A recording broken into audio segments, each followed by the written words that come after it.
welcome to my channel. Ketemu lagi dengan aku Chelsea Zafira Baadilah dari kelas 10 AKL 1 yang bersekolah di SMKN 1 Kudus. Dalam edisi vlog kali ini yaitu presentasi vlog, berarti aku udah mempresentasikan 2 pembelajaran. Kalau yang kali ini yaitu tentang pembelajaran IPAS kembali, tetapi ini lebih mengarah ke yang ilmu pengetahuan sosial yang menjelaskan tentang ada 5 bab yang akan aku presentasikan, yaitu yang pertama interaksi sosial, yang kedua komunikasi sosial, dan yang ketiga sosialisasi sosial, keempat institusi sosial, dan yang terakhir yaitu dinamika sosial. Baik, gak usah tunggu lama-lama lagi, silahkan menonton. Bab yang pertama yaitu interaksi sosial. Yang pertama yaitu definisi atau pengertian interaksi sosial. Definisi atau pengertiannya dibagi menjadi 2, yaitu menurut para ahli dan secara umum. Menurut para ahli yang pertama yaitu dari Jilin adalah hubungan-hubungan sosial yang dinamis yang menyangkut hubungan antar perorangan, antar kelompok manusia maupun antar perorangan dengan kelompok. Yang kedua yaitu dari Homans, suatu tindakan yang dilakukan oleh seseorang dan menjadi stimulasi bagi tindakan individu lain yang menjadi pasangannya. Yang kedua yaitu secara umum adalah hubungan timbal balik antara individu maupun kelompok untuk menjalani pertemanan, diskusi, kerjasama yang diterapkan dalam kehidupan masyarakat tersebut. Yang kedua adalah faktor-faktor interaksi sosial. Faktor-faktor interaksi sosial dibagi menjadi 4, yaitu yang pertama imitasi, yang kedua simpati dan empati, yang ketiga identifikasi, dan yang terakhir atau yang keempat yaitu sugesti. Yang ketiga yaitu bentuk-bentuk interaksi sosial. Bentuk-bentuknya dibagi menjadi 2, yaitu ada asosiatif dan disosiatif. Asosiatif juga dibagi beberapa macam, yaitu ada kerjasama, akomodasi, asimilasi, dan alkulturasi. Sedangkan disosiatif juga dibagi beberapa macam, yaitu ada persaingan, kontravensi, dan konflik. Yang keempat yaitu ada syarat-syarat interaksi sosial. Syarat-syarat interaksi sosial dibagi menjadi 2 juga, ada kontak sosial dan komunikasi. Kontak sosial meliputi langsung dan tidak langsung, sedangkan komunikasi meliputi pengirim, penerima, pesan, umpan balik, dan media. 5 yaitu ciri-ciri interaksi sosial.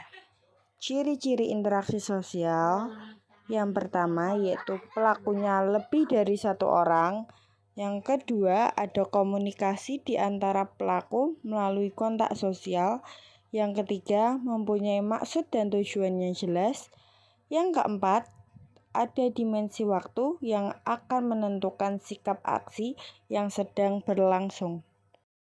Bab kedua yang akan saya presentasikan yaitu menjelaskan tentang komunikasi sosial. Pertama yaitu definisi atau pengertian komunikasi sosial. Seperti bab sebelumnya, definisi juga dibagi menjadi 2, yaitu menurut para ahli dan secara umum. Menurut para ahli yang pertama yaitu dari Colin Cherry, komunikasi sebagai usaha untuk membuat suatu sosial di individu dengan menggunakan bahasa atau tanda.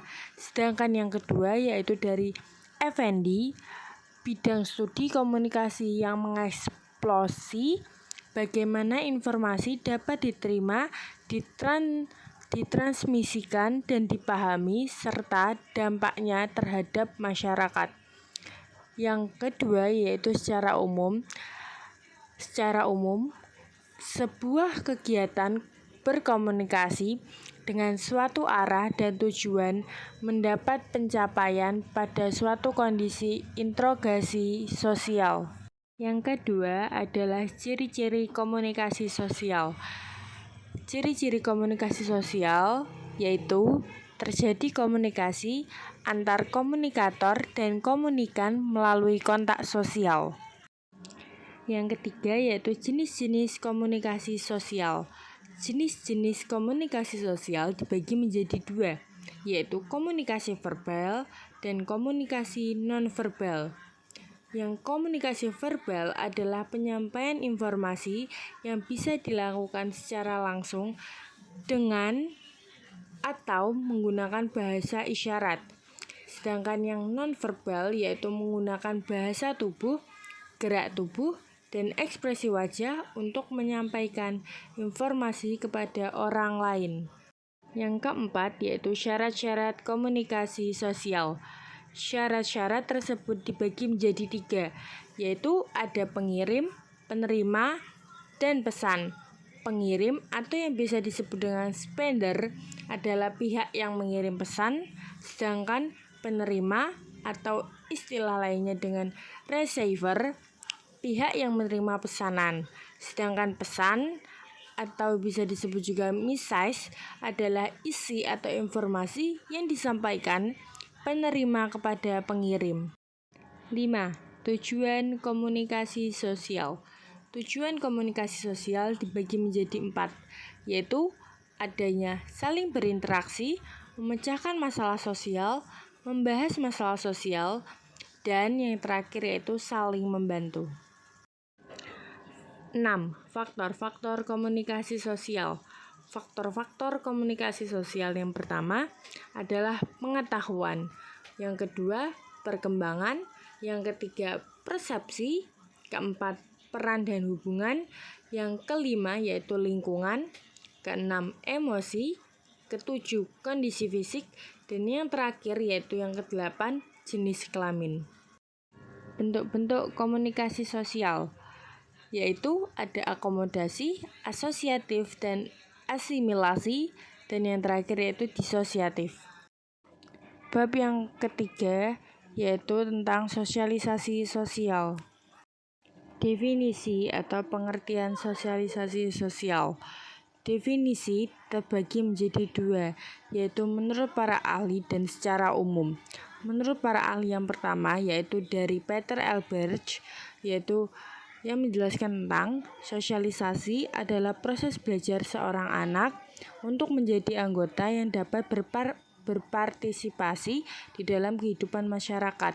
Sedangkan yang kedua yaitu dari Charlotte Bahler, sosialisasi adalah suatu proses yang membantu anggota masyarakat untuk belajar dan menyesuaikan diri terhadap bagaimana cara hidup dan bagaimana cara berpikir kelompoknya agar ia berperan dan berfungsi dalam kelompok tersebut.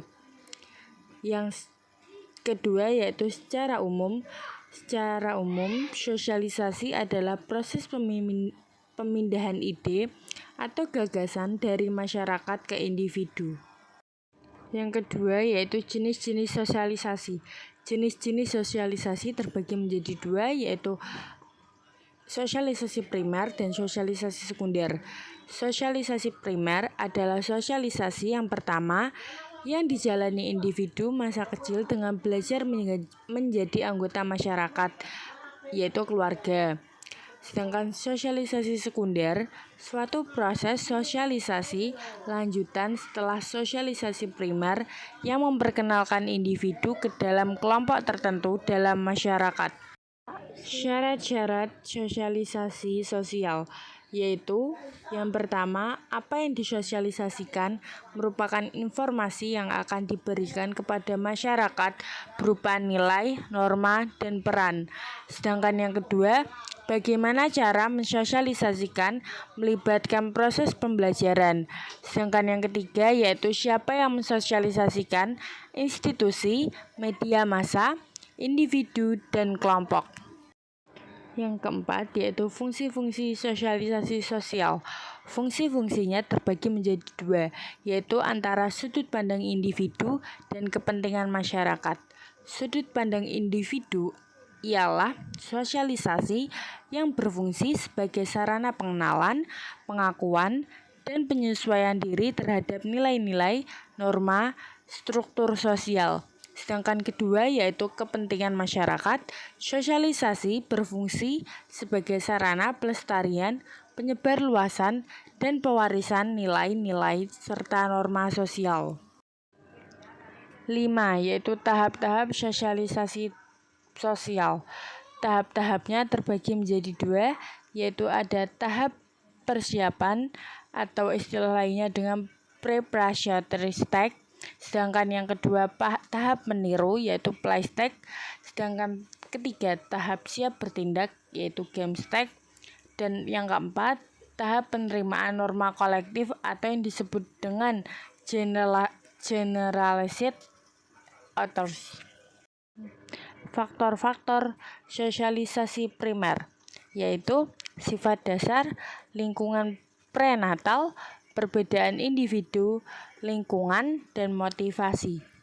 Bab selanjutnya yaitu tentang institusi sosial. Yang pertama yaitu definisi atau pengertian institusi sosial.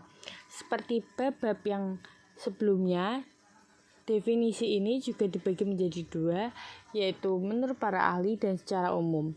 Menurut para ahli yang pertama, yaitu dari Suharjarno Swekamto, institusi sosial adalah sistem sosial yang diciptakan melalui adat istiadat dan disesuaikan pada setiap daerah. Sedangkan yang kedua yaitu dari Robert McIver dan C.H. Peck, produser atau tata cara yang telah diciptakan untuk mengatur hubungan antar manusia yang tergabung dalam suatu kelompok masyarakat. Sedangkan secara umum, institusi sosial adalah sistem dari proses sosial yang menyatukan antara tata kelakuan dan hubungan yang terpusat pada aktivitas yang bertujuan untuk memenuhi kebutuhan hidup masyarakat sebagai makhluk sosial ataupun makhluk ekonomi. 2. Ciri-ciri institusi sosial. Ciri-ciri tersebut dibagi beberapa macam, yaitu yang pertama memiliki tradisi baik tertulis maupun tidak. Yang kedua memiliki tujuan yang jelas. Yang ketiga memiliki pola perilaku. Yang keempat memiliki simbol. Yang kelima memiliki tingkat kekakalan tertentu. Yang ketiga yaitu jenis-jenis institusi. Jenis-jenis institusi sosial yang pertama lembaga keluarga, yang kedua lembaga agama, yang ketiga lembaga ekonomi, yang keempat lembaga politik, yang kelima lembaga pendidikan, dan yang terakhir yaitu lembaga budaya. Fungsi-fungsi institusi sosial. Fungsi-fungsinya terbagi menjadi 3, yaitu menjaga keutuhan masyarakat, memberi arahan kepada masyarakat, dan yang terakhir memberi pedoman kepada masyarakat. Yang kelima yaitu syarat-syarat institusi sosial. Syarat-syaratnya terbagi menjadi 2, yaitu suatu tata kelakuan yang baku berupa norma dan adat istiadat. Sedangkan yang kedua yaitu kelompok seseorang yang melakukan aktivitas bersama dan saling berhubungan. Yang keenam yaitu faktor-faktor institusi sosial. Faktor-faktor institusi sosial yaitu prinsip demokratis, difusi inovasi, pemberdayaan, dan yang terakhir partisipasif. Yang ketujuh yaitu tahap-tahap institusi sosial. Tahap-tahap institusi sosial yaitu ada 4. Yang pertama, cara atau usage. Cara ini yaitu perbuatan individu yang menyimpan dan mendapat celaan. Contohnya, membuang sampah sembarangan. Yang kedua yaitu kebiasaan atau istilah lainnya dengan Volkswagen, yaitu perbuatan yang dilakukan secara berulang-ulang dalam bentuk yang sama. Contohnya, kebiasaan memberi hormat kepada yang lebih tua. Yang ketiga yaitu tata kelakuan, dengan istilah lainnya mores, yaitu kebiasaan yang diterima sebagai patokan atau norma pengatur kelakuan. Bertindak, jika terjadi pelanggaran maka ada sanksinya. Contohnya, melanggar tata tertib sekolah. Yang keempat yaitu adat istiadat atau custom. Tata kelakuan yang menyatu dengan pola-pola perilaku masyarakat dan mengikat jika dilanggar akan mendapat sanksi keras dari masyarakat. Bab yang terakhir yaitu dinamika sosial. Yang pertama yaitu definisi atau pengertian dinamika sosial. Menurut para ahli, yaitu dari William F. Cockburn, bahwa ruang lingkup perubahan sosial meliputi unsur-unsur kebudayaan, baik yang material maupun immaterial. Yang kedua yaitu dari Gilin dan Gilin, dinamika sosial sebagai cara seseorang menerima hidup yang bentuknya bervariasi. Kalau secara umumnya, dinamika adalah perubahan sosial yang terjadi akibat adanya dua atau lebih individu dalam suatu masyarakat yang memiliki hubungan psikologis secara jelas dalam situasi yang dialami. Yang kedua yaitu jenis-jenis dinamika sosial. Jenis-jenis yang pertama yaitu penyimpangan sosial adalah perilaku yang keluar dari norma dan nilai. Sedangkan yang kedua yaitu perubahan sosial. Perubahan sosial, terjadinya perubahan sosial apabila terjadi penggeseran nilai, pola, norma sosial, dan terjadinya permasalahan di pelapisan sosial. Sedangkan yang ketiga yaitu pengadilan sosial. Pengadilan sosial mengontrol dalam pengendalian konflik dan permasalahan yang berkaitan dengan dinamika sosial. Sedangkan yang terakhir yaitu mobilitas sosial adalah fenomena yang terjadi pada individu perpindahan kelas sosial. 3. Ciri-ciri dinamika sosial. Ciri-ciri dinamika sosial memiliki 4 ciri. Yang pertama, berlandasan norma. Yang kedua, munculnya dampak-dampak interaksi. Yang ketiga, adanya penciptaan tatanan maupun kelompok. Dan yang keempat, yaitu memiliki kesamaan motif antara individu satu dengan individu yang lain. 4. Yaitu syarat-syarat dinamika sosial. Memiliki 3 syarat. Yang pertama, harus adanya keinginan untuk mengadakan suatu perubahan. Yang kedua, adanya seseorang yang pemimpin yang dapat memimpin dalam masyarakat. Yang ketiga, adanya pemimpin yang dapat menampung keinginan masyarakat agar terjadi pergerakan menuju perubahan. Yang kelima yaitu fungsi dinamika sosial. Fungsi dinamika sosial yang pertama yaitu mengatasi persoalan hidup dengan kerjasama yang saling menguntungkan. Yang kedua, mempermudah pekerjaan. Yang ketiga, mengurangi beban kerja. Dan yang terakhir maupun yang keempat, terciptanya iklim demokratis dalam kehidupan masyarakat. Yang keenam yaitu faktor-faktor dinamika sosial. Faktor-faktor dibagi menjadi 2, adanya faktor internal dan eksternal. Kalau faktor internal yaitu faktor dalam. Yang pertama adanya konflik antar anggota kelompok, yang kedua perbedaan paham, dan yang ketiga yaitu perbedaan kepentingan. Sedangkan yang faktor eksternal atau faktor luar yaitu perubahan situasi sosial, perubahan situasi politik, dan yang terakhir perubahan situasi ekonomi. Yang ketujuh yaitu aspek-aspek dinamika sosial. Aspek-aspek dinamika sosial dibagi beberapa macam, yaitu adanya adaptasi, pencapaian tujuan, integritas, pola pemeliharaan dan perluasan, komunikasi kelompok, konflik antar kelompok, kohesi, dan yang terakhir yaitu pemecah masalah. Sekian presentasi vlog saya kali ini. Jika ada yang masih kurang paham atau yang ingin ditanyakan, silahkan saja. Tetapi semoga harinya Senin terus. Bercanda. Silahkan jika ada yang ingin bertanya, tanyakan saja di kolom komentar. Jika ada tutur kata yang kurang berkenan, mohon dimaafkan. Terima kasih dan jangan lupa untuk like, comment, and subscribe. Dan selalu pantengin terus channel ini untuk menunggu update-update selanjutnya. Wassalamualaikum warahmatullahi wabarakatuh.